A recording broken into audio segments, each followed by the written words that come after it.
the diplomatic chamber aboard the Terran vessel. Harmony hummed with tension as Ambassador Rachel Morgan adjusted her formal uniform. Across the crystalline table sat Princess Lyra Lay of the Celestian Empire, her ethereal blue skin shimmering. Under the soft lighting, delicate silver markings tracing patterns along her elongated neck and arms. "The terms are unacceptable," Princess Lyra Lay declared, her voice carrying the musical quality typical of her species. "Humanity seeks too. Much autonomy in the Outer Rim territories." Rachel leaned back in her chair, studying the alien princess with calm eyes. The Celestians were renowned throughout the galaxy for their beauty, their advanced technology, and their belief in their own superiority. This particular princess was considered the most stunning of her generation, with features that had inspired countless artists across a dozen worlds. "Your Highness," Rachel began, her voice steady and warm, "perhaps we could find middle ground. After all, beauty lies in compromise." The princess raised one elegant eyebrow, her luminescent eyes narrowing slightly. "You speak of beauty as if you understand its true nature, human." A small smile played at Rachel's lips. "I understand it well enough to recognize it when I see it. The Celestian concept of beauty transcends your primitive understanding," Lyra Lay continued, her tone carrying centuries of inherited arrogance. "We have spent millennia perfecting our forms, our art, our very existence. What could a species barely capable of interstellar travel possibly comprehend about true aesthetics?" Rachel tilted her head thoughtfully. "You know, Your Highness, I've traveled to 47 different worlds in my diplomatic career.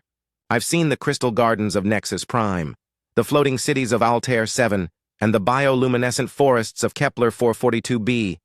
Each civilization believes they hold the monopoly on beauty, and yet none compare to Celestian standards."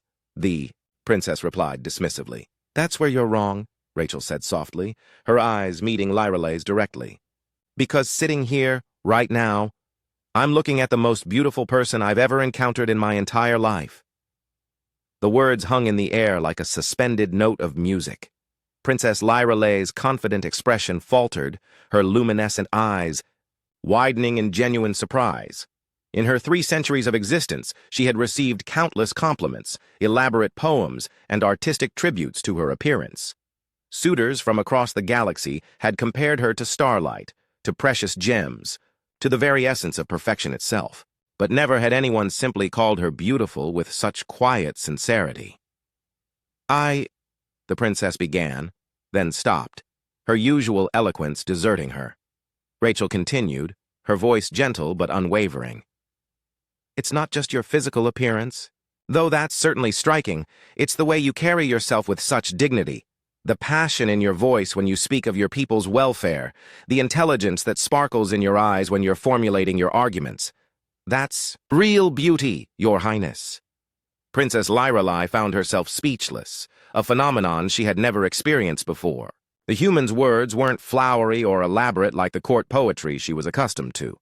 They were simple, direct, and somehow that made them more powerful than any grand declaration she had ever received. "Humans," she finally managed, her voice barely above a whisper, "are known for their deception in negotiations." "We're also known for our honesty when it matters," Rachel replied. "I'm not trying to flatter you into accepting our terms, Your Highness. I'm simply telling you the truth as I see it." The princess looked down at her hands, the silver markings on her skin shifting with her emotional state. "In Celestian culture, beauty is measured by precise mathematical ratios, by the harmony of proportions, by the purity of lineage. It is quantifiable, absolute." "And lonely," Rachel added quietly. Lyra Lay's head snapped up. "What did you say?" "I said it sounds lonely," Rachel repeated. "Reducing beauty to mathematics, to measurements and ratios. Where's the room for personal connection, for emotional resonance, for the kind of beauty that comes from understanding someone's heart?" The princess stared at the human ambassador, her world view trembling like a house of cards in a gentle breeze. "You presume to understand loneliness?" "I understand that being placed on a pedestal, even a beautiful one, can be isolating," Rachel said, I understand that being told you're perfect according to some cosmic standard might make it hard to believe someone could care about you for who you are rather than what you represent. Princess Lyrelay felt something unfamiliar stirring in her chest, a warmth that had nothing to do with her species' natural bioluminescence. You speak as if you know me? I know what I see, Rachel said simply. A remarkable woman who's probably never been allowed to just be herself without the weight of an entire civilization's expectations on her shoulders. For several long moments, silence filled the chamber. The princess found herself studying the human's face, noting the laugh lines around her eyes, the genuine warmth in her expression, the complete absence of the calculating looks she was used to receiving. No one has ever, Lyrelai began, then paused, struggling with unfamiliar emotions. Called you beautiful without wanting something in return? Rachel finished gently. The princess nodded, unable to trust her voice.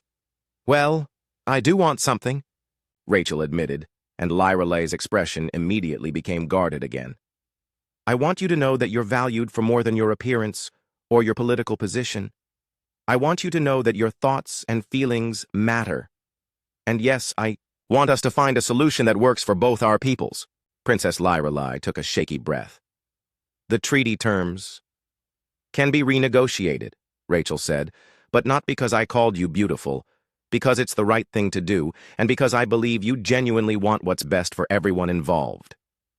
The princess looked at the human ambassador with new eyes, seeing not just another negotiator, but a person who had somehow seen past centuries of careful cultivation and protocol to glimpse the individual beneath.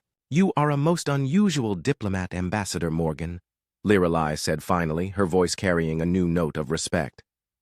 And you're a most remarkable princess, Rachel replied. Beautiful inside and out. Princess Lyrelai smiled then, a genuine expression that transformed her features in a way that no amount of genetic perfection ever could. It was the smile of someone who had just discovered that being truly seen was far more precious than being merely admired. The negotiations that followed would prove successful, leading to a historic alliance between their peoples.